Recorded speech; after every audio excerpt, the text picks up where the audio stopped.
내가 여호와께 피합니다라는 그런 제목으로 말씀 받겠습니다. 하나님 우리 성경에서 보면 특별히 시편에서 보면 의인과 악인에 대한 부분을 분명하게 구별해서 이렇게 많이 말씀하시는 것을 보게 됩니다. 그래서 말씀하기를 악한 자의 삶의 결과는 패망하는 거다. 반면에 의인의 삶의 결과는 복되고 형통한 것이다. 그렇게 결론 져 주시고 있습니다. 더 나아가서 그래서 의인에게 하나님의 때가 되면 내가 속히 이루어 주리로다 라는 속히 이루어 주겠다라는 그러한 언약의 말씀으로 우리를 응원해 주고 있습니다. 오늘 본문 말씀을 보면 다윗이 자기가 왕이 되기 전에 인생의 삶을 살아가면서 이런저런 생의 삶 속에 와지는 그런 어려움과 환난과 위급함 속에 있는 삶의 자리에서 자기가 겪었던 것들을 여기서 이제 고백을 하고 있습니다. 그래서 이 내용은 구약성경 사무엘상 17장, 18장, 19장에 보면 이 내용들이 나오게 되는 것을 볼 수가 있습니다. 그 부분이 뭘 여기서 얘기하고 있느냐 하면 사울 왕이 다윗을 죽이려고 쫓아다니면서 어려움을 주는 그러한 사건의 내용인데 여기에 따른 다윗의 아름다운 신앙의 고백인 것이죠. 자, 이처럼 오늘도 주 하나님께서 우리 사랑하는 성도 여러분 각자를 통해서 말씀하시는데 너 어렵냐? 너의 삶에 위기가 있느냐? 힘든 것이 있느냐? 고통스러운 것이 있느냐? 그럴 때 너는 어떻게 하느냐? 라는 이러한 주님의 그 질문을 여러분이 갖고 나 자신이 가지고 있는 이런 부분들을 또 하나님 앞에 아낌없이 올려드림을 통해서 말씀 선포를 통하여 여러분의 심령 속에 큰 위로와 또한 복이 될 수 있도록 그리스도 예수의 이름으로 축복을 드립니다. 이 말씀의 배경을 먼저 보면 사울 왕 때에 이스라엘 나라에 큰 위기가 닥쳐옵니다. 주변 여러 나라 중에 블레셋의 골리앗이 장군 되어서 이스라엘을 점령하며 이스라엘의 하나님의 이름을 짓밟고 망령되게 하는 그러한 때였습니다. 이러한 위급할 때에 왕 자신도 또한 신하들도 또 장수들도 국방력이 잘 훈련되지 아니하고 다 바위로 숨어버리고 숲으로 숨어버리고 하는 그러한 여러 가지 처절한 모습 속에 있을 때입니다. 그때 마침 일찍이 하나님께서 하나님의 뜻이 계셔서 이스라엘의 다른 차기의 왕을 이미 준비해 놓으셨습니다. 그 사람이 바로 소년 그러한 다윗이라는 그러한 사람입니다. 사무엘 제사장을 통해 가지고 이미 기름 부음을 받아놓고 하나님의 영이 늘 충만하게 거하여 있는 그러한 다윗의 삶의 자리에 있을 때에 이러한 그러한 국가의 위급한 상황이 놓여져 있습니다. 오늘 우리 대한민국도 마찬가지입니다. 이런저런 여러 가지 위급함이 있는데 다른 무엇보다는 제가 말씀드리고 싶은 것은 체제에 대한 문제가 있을 때에 우리는 개인의 자유와 성경을 마음대로 읽고 예배하고 하는 그러한 자유민주주의 삶의 자리 속에 오늘 우리들이 거해야 됩니다. 그것이 무너지니까 이제 각 교회에서 주의 성도들이 일어나고 있는 것이죠. 여러분들도 기도하시면서 오늘 마지막 때 우리 대한민국을 하나님 어떻게 쓰실까라는 것들을 생각하면서 각자 삶의 자리에서 기도하면서 나가야 될 줄 믿습니다. 자, 이 위급할 때 어린 다윗을 통해서 하나님이 골리앗 장군을 만날 수 있도록 이런저런 여건을 만들어 주시고 있지요. 그래서 그 위급할 때에 다윗이 아버지의 심부름을 통해서 전쟁터에 나가 있는 형들이 어떻게 생활하고 있는가 도시락을 아버지가 준 거 받아가지고 가서 만나면서 거기에 이제 참견하게 되는 것입니다. 참견하면서 참여하게 되는 그러한 사건으로 바뀌게 되는 것을 봅니다. 이때 어린 다윗이 골리앗을 보게 될 때에 그가 일찍이 하나님과의 관계 속에 깊은 신앙으로 나름대로 하나님과의 관계 속에 쌓아놓은 것이 있습니다. 그래서 사무엘상 17장 46절 이하의 말씀에 보니까 다윗이 골리앗의 앞에 서가지고 하는 얘기입니다. 오늘 여호와께서 주님께서 너를 내 손에 넘기신다 그랬습니다. 훈련받은 일도 없고 그렇다고 해서 30대가 넘는 그런 청년도 아니고 지금 이제 한 10대에 지나가는 그러한 청소년기에 있는 그런 아이가 이 이야기를 하고 있는 것입니다. 자, 그러면서 47절에 중요한 얘기를 하죠. 여호와의 구원하심은 칼과 창에 있는 거 아니다. 오늘 이 무리들을 통해서 하나님이 나를 통해서 알게 하는 것이다. 그러면서 하는 말이 전쟁은 여호와께 속한 것인즉 그가 너희를 우리 손에서 넘기시리라. 사랑하는 성도 여러분들이 각자 인생의 삶을 살아가게 될 때에 내가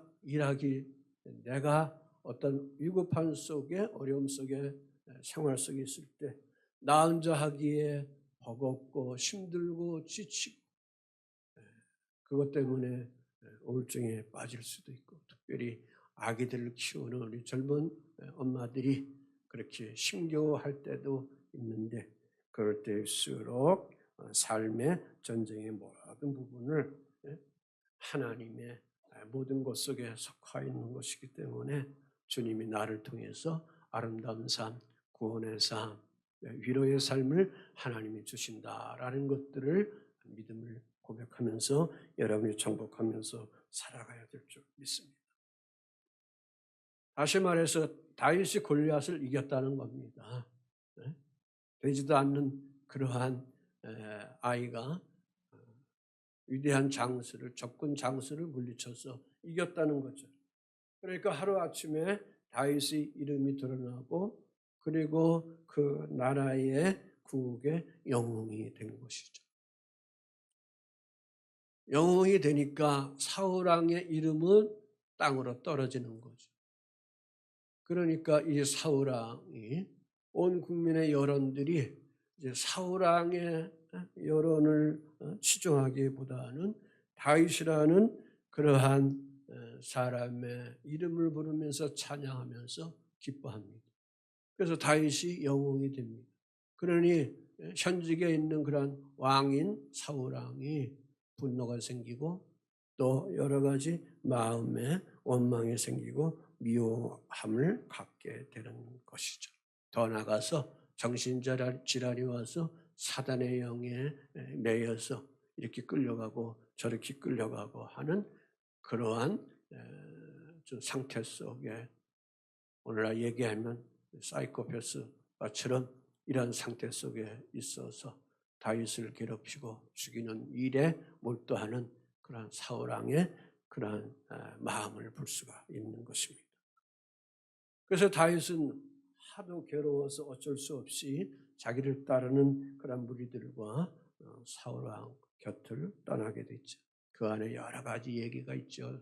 다윗이 사울 왕의 사위도 되고 등등 있는데 다 생략하고. 자, 그래서 사울 왕을 떠나서 다윗이 자기 따르는 그러한 사람들과 함께 생활을 하는데 이 사울 왕이 자기의 이 분함과 분노를 참을 수가 없어서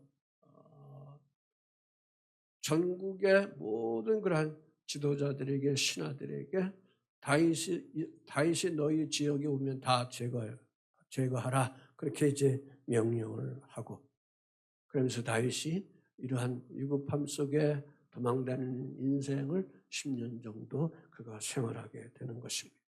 더 나가서 임금인 그런 사울 왕이 3,000명의 군사들을 이끌고 끝까지 찾아오면서 그를 괴롭히는 그래서 다윗이 도피 생활하는 그러한 극한 상황 속에 빠져가게 된 것입니다.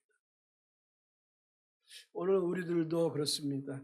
여러분 각자가 인생의 삶을 살아갈 때 어느 날 생각하지 아니하는 한순간의 어떤 환경을 통해서 여러분 자신이 무너짐을 통하여 환난을 받고 위급함을 받을 수가 있게 되는 것이죠. 이때에 사랑하는 성도 여러분들은 그러한 환경이 왔을 때에 어떻게 그런 환경을 여러분이 대처하면서 살아가시겠습니까? 지금 다윗은 그런 상황에 대해서 지금 시편 11편에서 자세히 그가 지금 외치고 고백을 하고 있습니다. 그 내용 속에 보니까 그의 신앙 속에서 말씀을 통해 묵상해서 보니까 먼저 환난 때에 주 하나님께 피하여 있어라 그렇게 말씀하고 있습니다. 하나님께 피하여 있으라. 오늘 우리 사랑하는 성도들도 평상시 삶에 작고 크고 작은 그런 위급함이 처하여 있을 때에 그 삶의 위급한 문제를 정복할 수 있는 비결은 어디 있을까? 먼저 그 삶의 위급한 문제를 정복해 나갈 수 있는 그러한 힘의 에너지는 어디 있느냐? 오늘 우리는 그리스도인입니다. 성도입니다. 그러하기 때문에 권면하기를 하나님께 먼저 피하여 나가야 될 줄 믿습니다. 1절 2절에 내가 여호와께 피하였거늘 그랬습니다. 내가 여호와께 피하였다 그랬습니다. 그러니까 먼저 여기 우리 각자에게 어려움이 오면 하나님께 피하기보다는 세상이 나의 삶의 피난처라고 세상으로 피하고 그래서 또 세상으로 피하려고 하는 그런 마음의 유혹을 받게 될 때가 있는데 이런 것이 자꾸 오면은 그것을 여러분이 버릴 줄 아는 그런 강한 믿음이 있어야 될 줄 믿습니다. 목사가 여러분에게 권면하는 것은 먼저 피할 것은 어디냐? 내 주 하나님이다. 하나님의 품이다. 라는 그러한 진리를 가지고 여러분들이 주 앞에 나가며 주님이 오셔서 안위해 주시고 위로해 주시는 줄 믿습니다. 여기 피하다는 말은 하사라는 말입니다. 하사. 보호를 위해 도피하다 그런 의미입니다. 지금 사울 왕이 다윗을 쫓아다니면서 죽이려고 할 때 반면에 다윗은 지금 열심히 도망다니고 있습니다. 여러 번 죽을 고비도 많이 그가 만났습니다. 조금 예를 들면 아둘람 동굴에 들어가서 피하기도 하고 블레셋 가드왕 적군인 블레셋 가드와 아기스에게 들어가서 피신하고 얼마나 위급했으면 적군인 그런 블레셋 아기스에게 갈까? 적군인 골리앗을 다윗이 죽였는데 블레셋 사람을 죽였는데 그만큼 그가 위급하니까 거기에 들어가서 자기의 목숨을 붙이려고 했을 때에 나중에 전쟁이 일어났을 때에 그 블레셋 아기스의 그러한 신하들이 다윗이 옛날에 골리앗을 물리치 않았습니까? 우리도 배반할 수 있습니다. 저를 처리해야 합니다. 그런 말을 듣고 다윗을 살기 위해서 침을 질질 흘리며 수염에다가 침을 흘리며 미친 척하는 그런 행동까지 했던 그의 처절한 모습을 볼 수가 있습니다. 또 하나는 다윗이 사울 왕을 피해서 다니다가 제사장을 찾아가서 너무 배고파서 먹을 것을 먹는데 매일 갈아넣는 그런 성소에 드려지는 그런 떡상에 떡이 있는데 진한 거 그거 먹을 때에 그것이 다윗이 거기에 와 있는 것을 발견하게 되었어. 그 일로 인해서 애꿎은 85명의 에봇 옷을 입은 제사장들이 거기서 사륙을 당하는 끔찍한 일도 있었습니다. 그런 와중에도 다윗은 변질되지 않습니다.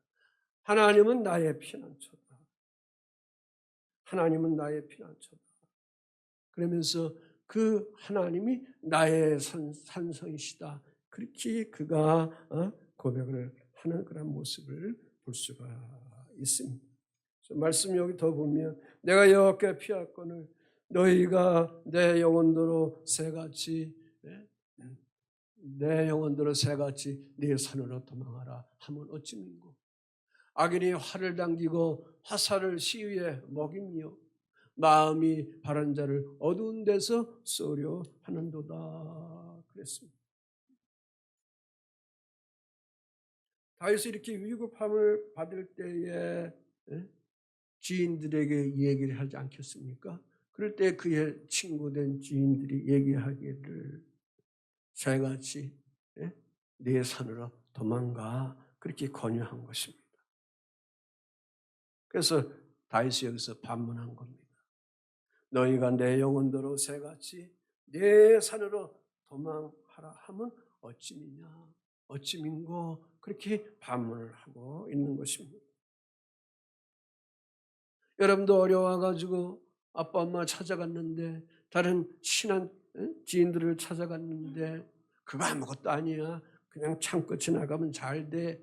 그럼 괜히 마음만 아파가지고 오히려 더 심한 상처를 받을 때가 있고 힘들게 고민하다가 엄마 아빠 찾아가가지고 살기가 좀 힘들어요.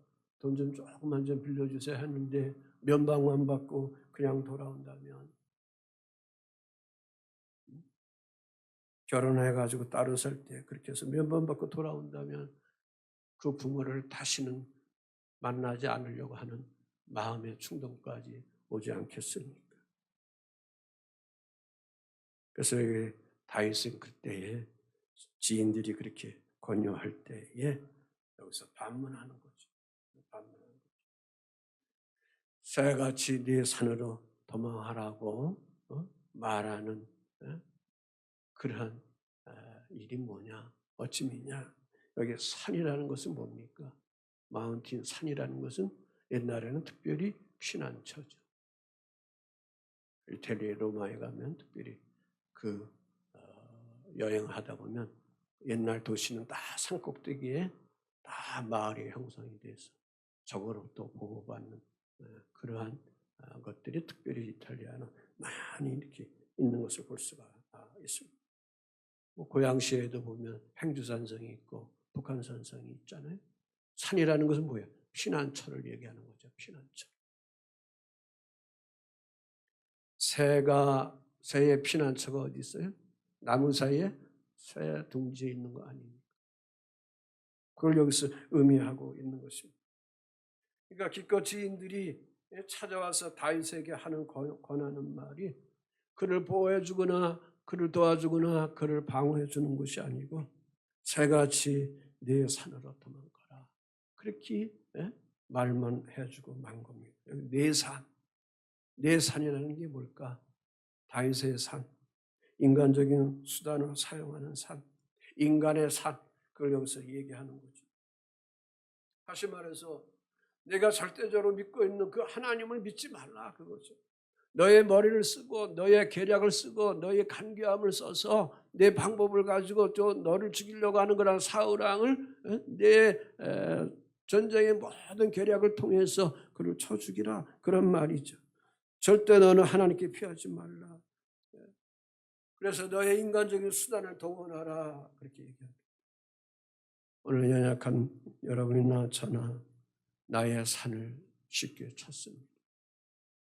하나님께 피해서 기도하기보다는 말씀 묵상으로 나의 오늘 현실의 문제를 해결해 보기보다는 먼저 인간적인 방법을 찾아서 뭘 해결해 보려고 하는 거죠.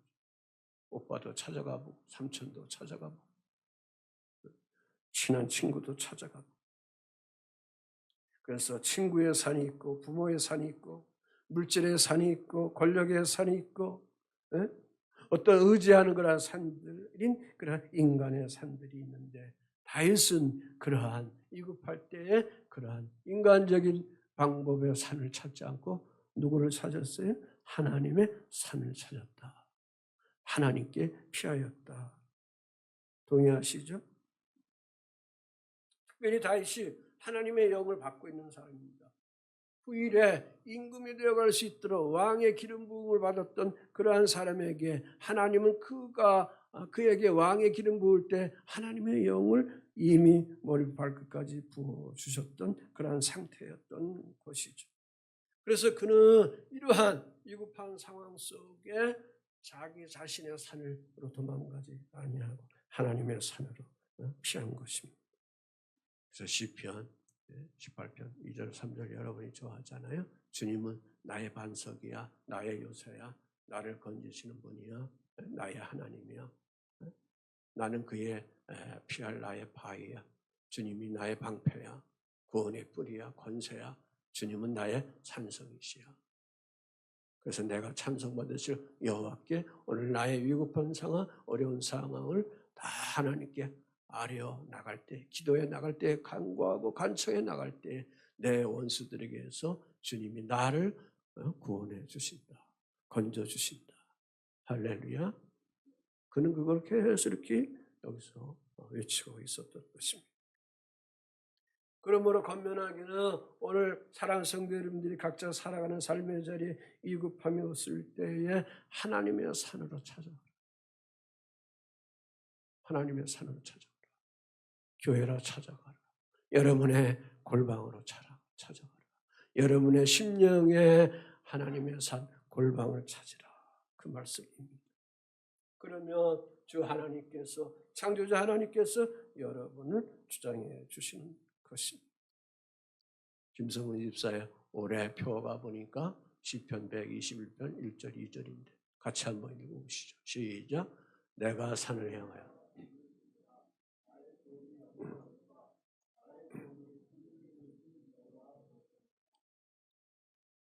아멘. 자, 내가 산을 향하여.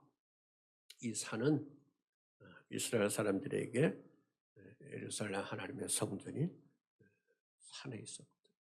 산에 있잖아요. 그래서 성전에 올라가면 항상 그들의 눈을 산에 있는 하나님의 성전을 바라는 거죠. 그래서 나의 도움이 어디서 올까? 나의 도움은 천지를 지으신 주님께로서 온다. 그러한 자기들의 그러한 삶의 이런저런 복잡한 문제들을 주 앞에 의지하면서 그것을 이겨나갔다. 그 말씀인 것이죠. 사울왕이 지금 군사 3,000명에 데리고 그들의 칼날을 피해 다윗이 도망갈 때 다윗은 반대로 사울왕을 2번이나 죽일 수 있는 기회가 옵니다. 탐욕적인 그런 마음이 그에게 강하게 주어졌다면 신하들이 자기들을 따르는 그러한 동료들이 저 왕을 죽입시다. 사울왕을 죽이십시다. 계속 그렇게 충동질할 때에 그는 결코 그 말에 현혹되지 아니하고 하나님의 기름 부음 그러한 왕을 내가 내 손으로 죽이면 안 된다 하면서 겨우 한 일이 그 왕의 옷자락만 베어가지고 나중에 보여주는데 그것마저 자체도 죄책감이 주어가지고 그가 외치고 회개했던 그런 모습을 우리는 성경을 읽음을 통해서 알고 있을 줄 압니다. 자, 여기 지인들은 반면에 인간적인 방법을 자꾸 택하라고 얘기하고 있습니다. 여기에 다윗은 거절합니다. 그래서 악인이 활을 당기고 살을 시에 먹으며 마음이 바른 자를 어두운 데 쏘려 하는도다. 터가 무너지면 의인이 무엇하랴. 다시 말해서 악인이 활을 당기고 시의 화살을 조준하고 마음이 바른 의인된 그런 나를 어두운 곳에 숨어서 지켜있다가 정조절에 해서 나를 쏴서 죽이려고 하고 있는 그러한 위급한 상태다. 그 말씀인 것이죠. 그래서 다윗은 그것을 잘 알아서 그런 위협 속에 있음을 통해서 생명의 위협을 느끼면서 그래서 계속 지금 피하고 있는 겁니다. 그럼에도 불구하고 자기 산, 인간의 산을 찾지 아니하고 오직 하나님께 피합니다. 하나님의 산, 믿음의 산을 찾은 겁니다. 권면하기는 우리 사랑하는 성도 여러분들도 하나님의 산, 그 믿음의 산, 하나님이 전에 있는 그 산을 여러분들이 찾아나가야 될 줄 믿습니다. 예수님도 십자가 지시고 골고다 언덕 그 산을 향해 갑니다. 그때 많은 사람들이 멸시합니다. 천대합니다. 조롱합니다. 모욕합니다. 사람들은 엊그제까지만 해도 예수가 나의 구원이고 나의 치유자고 나의 먹을 것을 배불리 먹여주시는 그러한 사람이다. 예언자다. 그렇게 따르고 했는데 오늘에 와서는 얼굴을 돌리고 침을 뱉고 발길질하고 그런 와중에도 주님은 오늘 우리 인류를 위하여 아버지가 보내주신 그 목적의 일을 행하기 위해서 묵묵히 희생제물이 되셔서 십자가를 지시기 위해서 골고다를 향하여 가신 겁니다. 십자가상에서 못 박히고 고통을 참으십니다. 죽으십니다.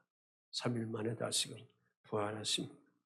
그리고 오늘 온 인류의 구세주가 되셔서 마지막 때 다시 오실 재림의 주 예수로 오시려고 오늘 우리들을 향하여 너 깨어 준비하고 있으라, 기도하고 있으라 면서 우리를 위로하고 계시는 주님의 그 마음을 볼 수가 있는 것입니다. 그러니까 사랑하는 성도 여러분들이 환난에 처했을 때에 하나님께 자꾸 피하세요. 일시적으로만 피하면 안 됩니다. 삶의 일들이 다 해결될 때까지, 결말될 때까지, 열매 맺어서 여러분의 손에 취할 때까지 여러분이 그 하나님께 계속 피하 있어야 합니다. 하나님의 산을 찾으셔야 될 줄 믿습니다. 가다가 주저앉고 가다가 방황하고 내가 이렇게 기도했는데 내가 이렇게 하나님을 믿고 여기까지 왔는데 아직도 내 문제가 해결되지 않았어. 기도원처럼 우리 하나님 아버지 그 옛날 애굽에서 출애굽했을 때 일하셨던 기적의 사건 어디 가셨습니까? 만나와 메추라기 물을 먹이게 하셨던 그 광야의 생활에 그 일들은 어찌입니까? 어디 가셨습니까? 그렇게 불평하는 그에게도 그래도 뭔가 의에 대한 것들을 이루기 위해서 포도주 틀에서 추수한 밀추수를 하는 그 모습을 주님이 의롭게 보셔서 주님이 친히 그에게 찾아오셔서 주님의 사자로 찾아오셔서 너는 큰 용사야. 내 손을 통해서 미디안에서 이스라엘을 구원할 거야 하는 축복을 허락해 주시는 것처럼 사랑하는 성도 여러분들도 주님이 찾아오셔서 여러분을 통하여 너 큰 용사야. 너 큰 아들이야. 큰 믿음의 딸이야. 내 삶의 모든 것들을 구원시킬 것이다. 라는 그러한 주의 음성이 여러분들 속에 있어 나가야 될 줄 믿습니다. 그러니까 주님을 의지하는 자, 주의 산을 찾는 자, 하나님의 산을 찾는 자는 흔들리지 않습니다. 산은 흔들리지 않는다 그랬습니다. 제 말이 아니고 시편 125편 1절 2절 말씀입니다. 한번 읽어볼까요? 시작. 여호와를 의지하는 자는 시온 산이 흔들리지 아니하고 영원히 있음 같도다. 산들이 예루살렘을 두름과 같이 여호와께서 그의 백성을 지금부터 영원까지 두르시리로다. 아멘.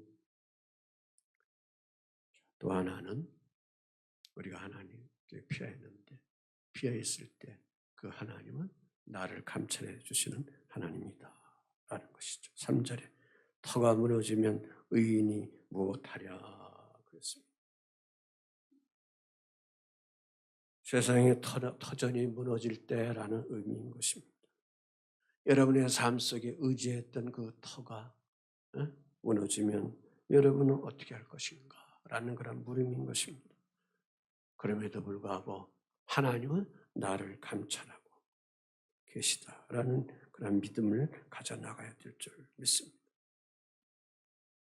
지금 지인들이 다윗에게 너의 인생의 터가 무너지면 아무리 의인이라도 무슨 뾰족한 해답이 있느냐, 무슨 대수가 있느냐, 그런 물음을 여기서 가지고 있는 것입니다. 이처럼 사는 성도들에게도 세상 터전이 무너졌을 때에 내가 어떻게 해야 할까? 내가 어떻게 해야 할까? 내가 의지하는 아버지, 내가 의지하는 어머니, 내가 의지하는 재산, 돈, 뭐 이런 거 의지했던 거 다 날아가는데 다 미리 하나님 나라에 소천하고 있을 때, 나 홀로 있을 때, 나 혼자 있을 때, 의지하는 것은 하나도 없을 때 나는 어떻게 하냐 거지.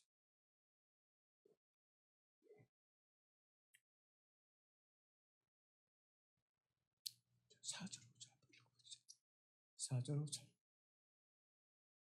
시작.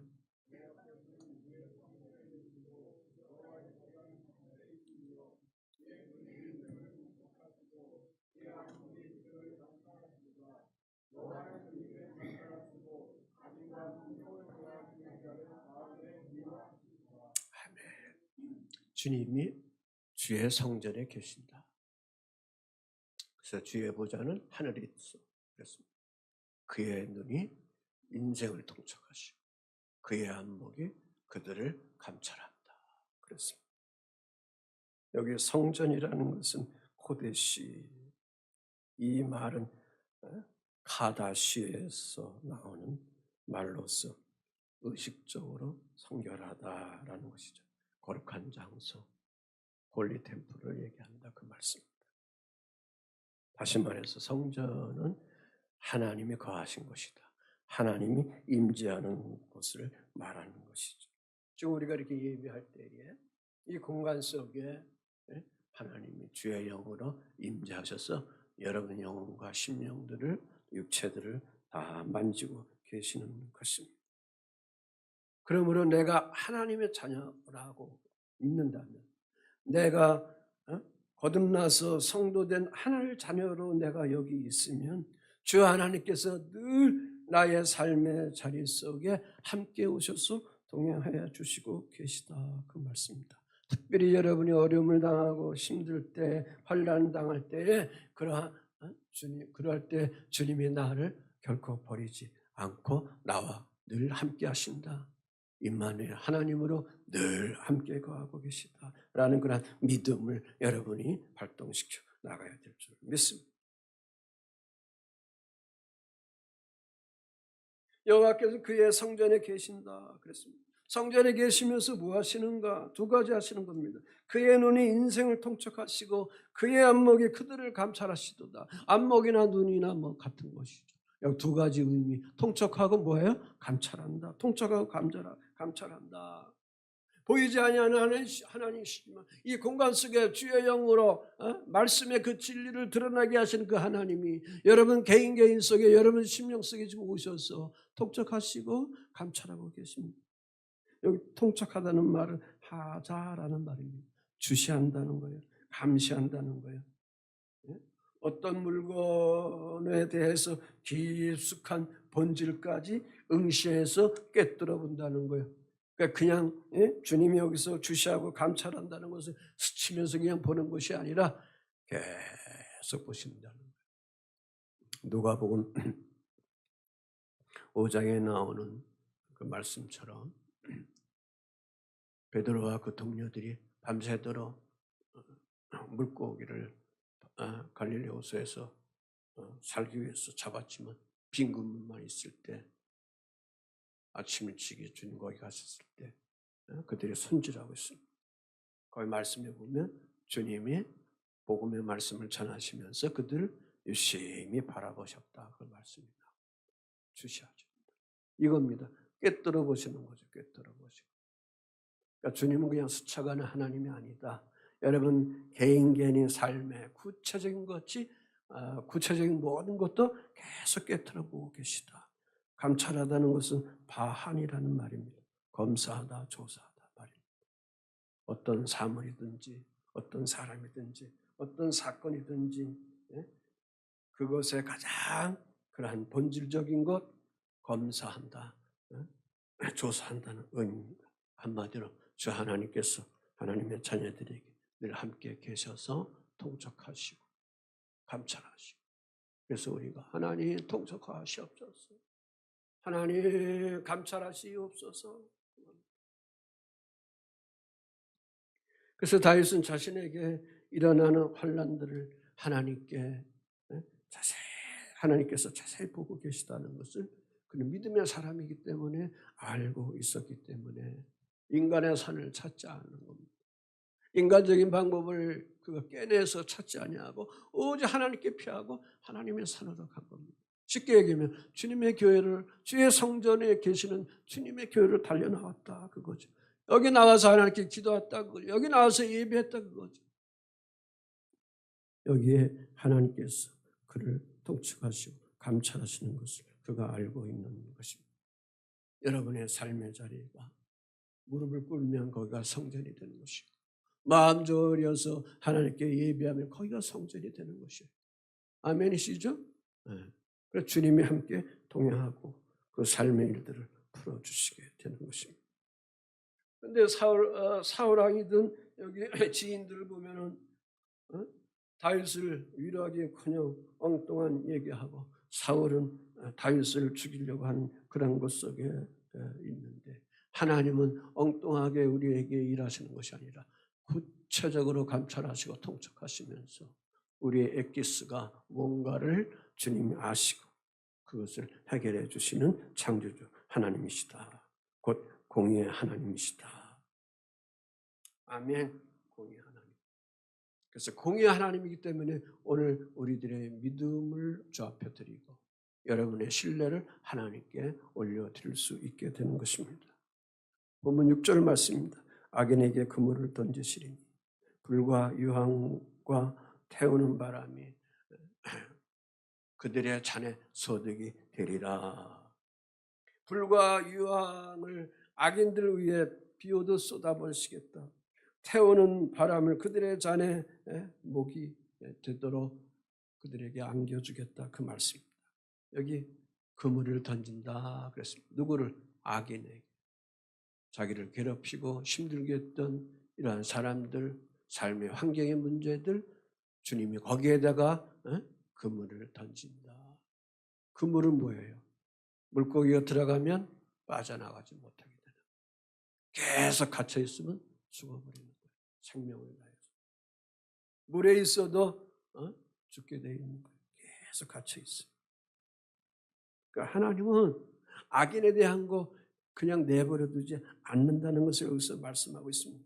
그래서 하나님은 악인에게 그물을 분명히 던져주신다 그랬습니다. 물고기가 그물에서 빠져나오지 못하면 그는 생명을 다하고 마는 것입니다.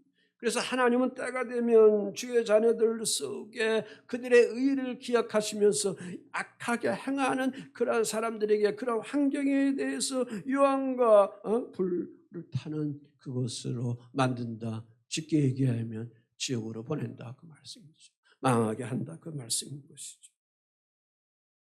그러니까 여기에까지 이러한 부분까지 우리는 타치하면 안 됩니다.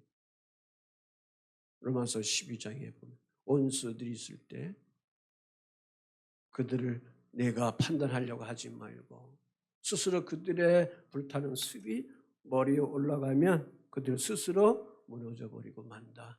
그렇기 때문에 결코 거기까지는 내가 하나님에 대해서 판단자가 되지 말라, 재판자가 되지 말라. 주님이 그렇게 말씀해 주시고 있습니다.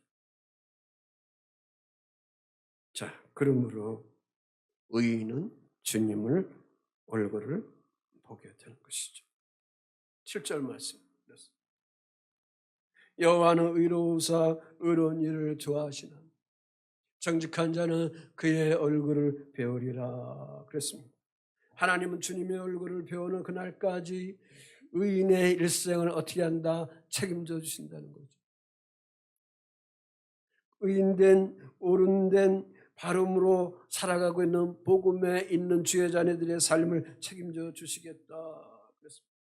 그래서 의인의 삶은 장차 햇빛처럼 밝게 빛나게 하지만 악인은 망하게 할 것이다.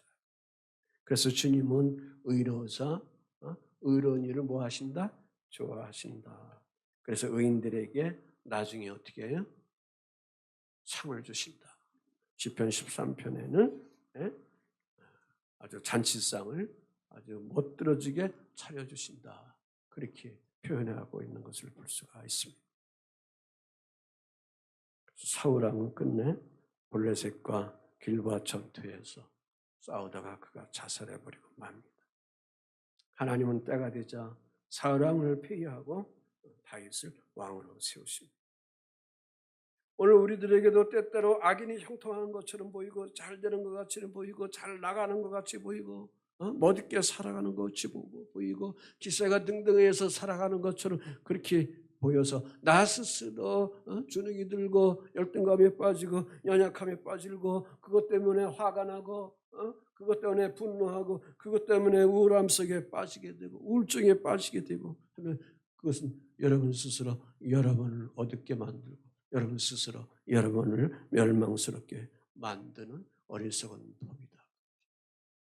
혹시 여기에 이러한 그물에 여러분이 걸려 있다면 거기서 빠져나오셔야 됩니다. 주님이 다 걷어주십니다. 생각 돌리면 됩니다. 마음만 돌리면 됩니다. 어떻게? 주님이 내 편이시니 내가 주 앞에 주님께 피할 거야. 하나님의 산으로 내가 도망쳐 나갈 거야. 주님을 의지할 거야. 그래서 거기서 늘 주님이 주의 성전에 계시니 그의 얼굴을 내가 배울 거야. 진정한 예배자로 주님을 찾을 거야. 그 말씀인 것이죠. 아멘이시죠? 정직한 자는 그의 얼굴을 뵌다. 그랬습니다. 잠언 24장 16절 말씀에 보면 대저의인은 7번 넘어질지라도 다시 일어나려니와 악인은 재앙으로 말미암아 엎드려지느니라. 우리 대한민국 지난 역사를 쭉 보면 개화기 때서부터 지난 역사를 보면 하나님이 개입 안 하시는 데가 없습니다. 원래 우리 나라 속에 이렇게 보면은 다 나라 속에 보면 좌측의 그 경향이 너무 많았습니다. 왜?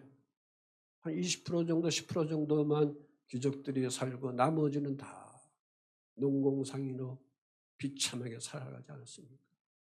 그래서 이 사회주의적인 이러한 사상이 들어올 때에 다 그렇게 됐습니다.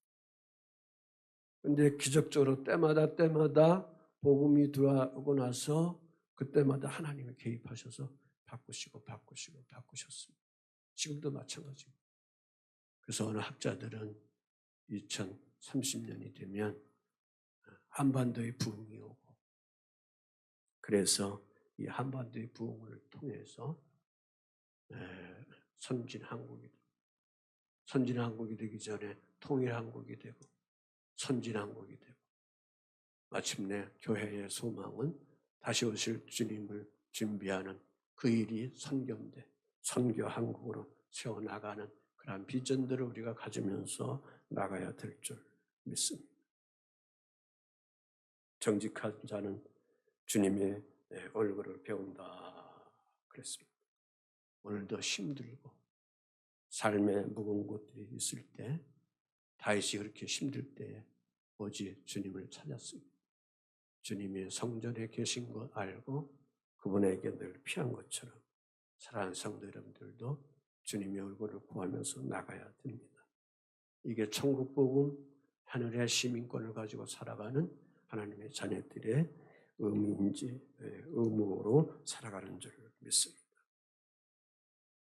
한 주간도 우리 사랑하는 성도 여러분들이 이러한 믿음의 말씀의 비전을 가지고 또 승리자로 살아갈 수 있는 용기 있는 사랑교회 여러분이 되어 나가시길 주 예수의 이름으로 위로하고 축복을 드립니다.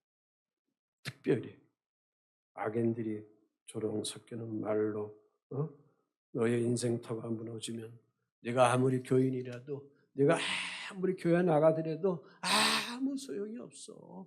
그러한 면박을 주는 말을 듣는다 하더라도 거기에 여러분이 걸려들지 말고, 그러한 그물에 여러분이 걸려들지 말고, 걸려들 것 같은 거 다 벗겨버리고 순정하면 언약의 말씀을 통해서 주님이 우리에게 뭐 주신다고 그랬어요? 복을 주신다 했으니. 아멘. 그 말씀 끝까지 부여잡으면서 아름다운 생애의 삶, 성령 안에 거하는 사랑교회 여러분의 되시기를 주 예수의 이름으로 축복을 드립니다.